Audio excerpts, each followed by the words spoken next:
D होगा। पश्चिम बंगाल में जल प्रदूषण सर्वाधिक पाया गया था। अगला देखते हैं, वन्य जीव सुरक्षा अधिनियम पारित किया गया था। वन्य जीव सुरक्षा अधिनियम पारित किया गया था 1960 में, 1962 में, 1972 में या 1975 में। कुछ लोग कमेंट करें, कुछ लोग कमेंट करें ताकि देखा जाए। आप भी तैयारी कर रहे हैं तो उस बात की जानकारी होती भी रहे कि वन्य जीव सुरक्षा अधिनियम पारित किया गया था। चलिए देखते हैं, वन्य जीव सुरक्षा अधिनियम पारित किया गया था। विकल्प है आपके पास ए 1960, 1962, 1972 या 1975। यह वन्य जीव सुरक्षा अधिनियम 1972 विकल्प सी आपके पास है। 1972 यह विकल्प सही है। वन्य जीव की सुरक्षा के लिए एक नियम पारित किया गया था। वह नियम कब पारित किया गया था? 1972 में। इस लिहाज से आपका विकल्प सी सही होगा। आगे चलेंगे। प्रश्न कह रहा है, किस देश से सर्वाधिक मौलिक कर्तव्यों को लिया गया है? जो भारतीय संविधान में मौलिक कर्तव्यों की बात आती है, बहुत बार ऐसा कहा जाता है, आलोचकों के द्वारा भी कहा गया है कि भारतीय संविधान उधार का कटोरा है।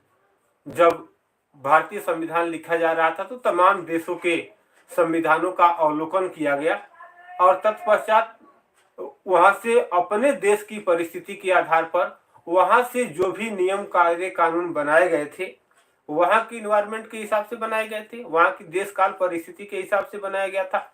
जब भारतीय संविधान तैयार किया गया तो हाँ, वहां से लिया जरूर गया, लेकिन हूबहू उसे कॉपी नहीं किया गया, उसमें बहुत सारा संशोधन किया गया।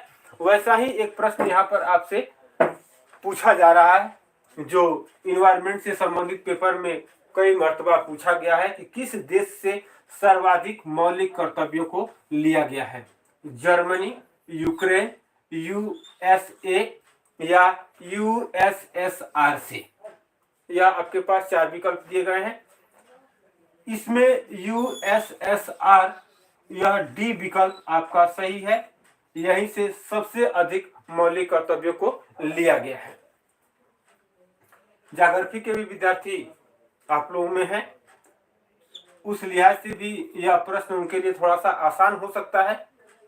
ध्रुव तारा कहा जाता है, ध्रुव तारा को क्या कहा जाता है?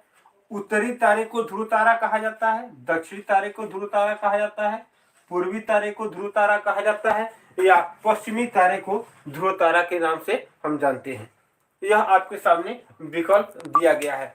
ध्रुव तारा जो अधिक प्रकाश देता है उसे हम ध्रुव तारा के नाम से जानते हैं। तो वह किस ध्रुव तारे की बात यहाँ पर की जा रही है? ग्रामीण क्षेत्रों में भी इस विषय पर चर्चा होती है, उस लिहाज से भी या ज्योग्राफी के हिसाब से यह प्रश्न पूछा गया है कि ध्रुव तारा कहा जाता है।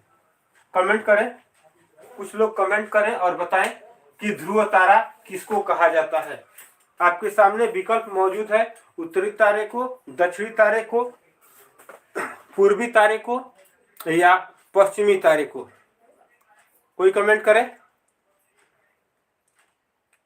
कमेंट करें ताकि जानकारी होता रहे आप लोगों को भी, हम भी देखते रहें कि आप लोग कहाँ विकल्प लगा रहे हैं। फिर आगे उस पर हम चर्चा करेंगे।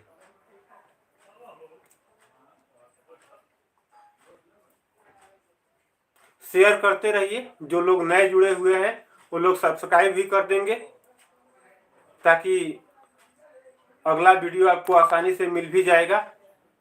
तो ध्रुव तारा कहा जाता है, चलिए इस पर चर्चा करते हैं कि ध्रुव तारा किसे कहा जाता है।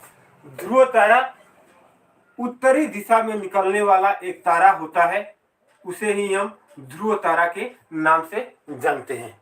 क्लियर हुआ?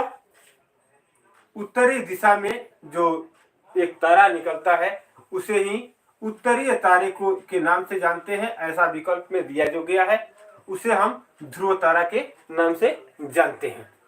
क्लियर हुआ?